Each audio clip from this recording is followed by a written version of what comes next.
एक समय की बात है, एक शिष्य अपने गुरु का बहुत सम्मान करता था। गुरु का भी उस शिष्य से बहुत गहरा लगाव था, लेकिन वह शिष्य स्वभाव से बहुत सुस्त और आलसी था। वह अपनी पढ़ाई के प्रति बहुत लापरवाह था। वह अक्सर आज के कार्यों को कल के लिए टाल देता था और किसी भी तरह की जिम्मेदारी से भागने की कोशिश करता था। अपने शिष्य के इस आलसी स्वभाव को बढ़ता देख गुरु और भी चिंतित हो गए। उन्हें चिंता होने लगी कि कहीं मेरा शिष्य अपने आलस्य के कारण जीवन संघर्ष में पराजित न हो जाए, क्योंकि गुरु जानते थे कि आलस्य में ही जीवन संग्राम करने की सारी शक्ति है। आलस्य व्यक्ति बिना कोई कर्म किए फल पाने के बारे में सोचता है। वह शीघ्र निर्णय नहीं ले पाता है और यदि ले भी ले तो उस पर अमल नहीं कर पाता है। ऐसे व्यक्ति को अपने आसपास या आसपास के वातावरण का भी पता नहीं चलता। गुरु ने अपने मन में अपने शिष्य के इस सुस्त स्वभाव को खत्म करने के लिए एक योजना बनाई।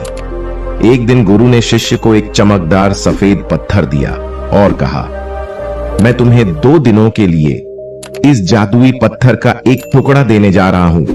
इस पत्थर से आप जिस लोहे की वस्तु को स्पर्श करेंगे वह सोने में बदल जाएगी। तुम इन 2 दिनों में जितना चाहो उतना सोना बना सकते हो, लेकिन याद रखना, अगले दिन सूर्यास्त के बाद मैं तुमसे यह जादुई पत्थर वापस ले लूंगा। शिष्य इस अवसर को पाकर बहुत खुश हुआ। वह शिष्य पहले दिन कल्पना करता है कि जब उसके पास बहुत सारा सोना होगा तो उसका जीवन कितना अच्छा होगा। वह कितना खुश, प्रसन्न, समृद्ध और संतुष्ट होगा। उसके पास इतने नौकर चाकर होंगे कि उसे पानी पीने के लिए भी नहीं उठना पड़ेगा। उसने योजना बनाई कि जब उसके पास ढेर सारा सोना होगा तब वह एक बहुत ही आलीशान घर बनाएगा, जिसके सामने एक बहुत ही आकर्षक बगीचा होगा, जिसमें वह हर शाम को घूमेगा। वह अपने लिए एक बहुत अच्छी गाड़ी खरीदेगा। उसके कई अंगरक्षक और नौकर होंगे और उन सभी को आदेश ही देना होगा। यह सब सोचते हुए वह उस रात सो गया। फिर अगले दिन सुबह जब वह उठा तो उसे अच्छी तरह याद आया कि आज लोहे से सोना बनाने का दूसरा और आखिरी दिन है। उसने अपने मन में पूरे निश्चय के साथ संकल्प लिया कि आज वह गुरुजी द्वारा दिए गए जादुई पत्थर का लाभ अवश्य उठाएगा। उसने निश्चय किया कि वह बाजार जाएगा और वहां से लोहे की बड़ी बड़ी वस्तुएं खरीदेगा और उन्हें सोने में बदल देगा। पूरा दिन बीत गया, पर वह सोचता रहा कि अभी तो बहुत समय है, कभी भी बाजार जाकर सामान ले आऊंगा। यह सोचकर दोपहर हो गई, इसलिए उसने निश्चय किया कि दोपहर का भोजन करने के बाद वह सामान लेने निकलेगा। लेकिन खाने के बाद उसे आराम करने की आदत थी और उठकर मेहनत करने के बजाय उसने आराम करना उचित समझा। लेकिन सुस्ती से भरा उसका शरीर जल्द ही गहरी नींद में खो गया और जब वह उठा तो सूर्यास्त के करीब था। अब वह तेजी से बाजार की ओर भागा जा रहा था, लेकिन रास्ते में उसे गुरुजी मिले। गुरुजी को आते देख वह समझ गया कि गुरुजी पत्थर लेने आ रहे हैं। जैसे ही गुरुजी उसके पास पहुंचे तो वह उनके चरणों में गिर पड़ा और गिड़गिड़ाते हुए उस जादुई पत्थर को अपने पास रखने की याचना करता रहा। गुरुजी, एक दिन का और समय दो। लेकिन गुरुजी नहीं माने और पत्थर ले गए। उसी दिन शिष्य का अमीर बनने का सपना चकनाचूर हो गया। लेकिन इस घटना से शिष्य को एक बड़ी सीख मिली। उन्हें अपने आलस्य पर पछतावा होने लगा। उसने समझा कि आलस्य उनके जीवन के लिए एक अभिशाप है।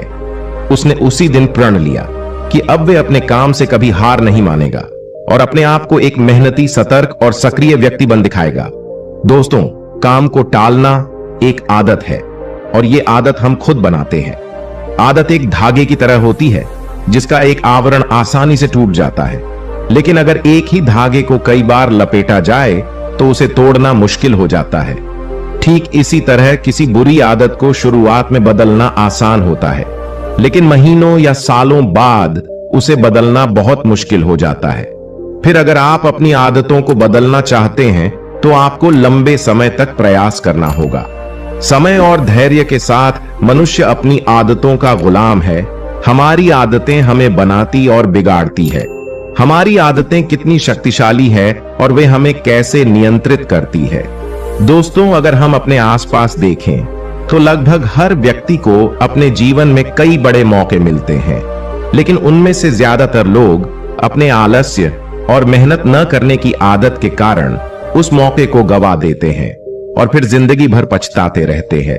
लेकिन इनमें से ज्यादातर लोग भी अपनी असफलता के लिए अपने आलस्य और कामचोरी को जिम्मेदार न मानकर अपने माता पिता, स्थिति, आर्थिक स्थिति, भाग्य आदि को दोष देकर अपनी आलस्य को छिपाने का प्रयास करते हैं और फिर ऐसे लोग अपने भाग्य और परिस्थितियों को कोसते हुए बिना किसी सफलता और आध्यात्मिक सुख के इस दुनिया को अलविदा कह देते हैं। आइए थोड़ा और गहराई से समझने की कोशिश करते हैं कि हम अपने काम को क्यों टालते हैं। क्या हम कभी YouTube पर कोई कॉमेडी वीडियो देखने के लिए आलस करते हैं?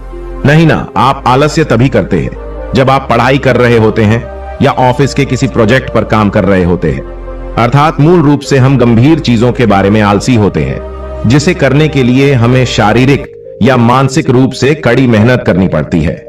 अब अगर आप काम को टालने से बचना चाहते हैं तो इससे आपको बहुत मदद मिलती है। काम की समय सीमा, काम पूरा करने का एक निश्चित समय या एक निश्चित तारीख होती है।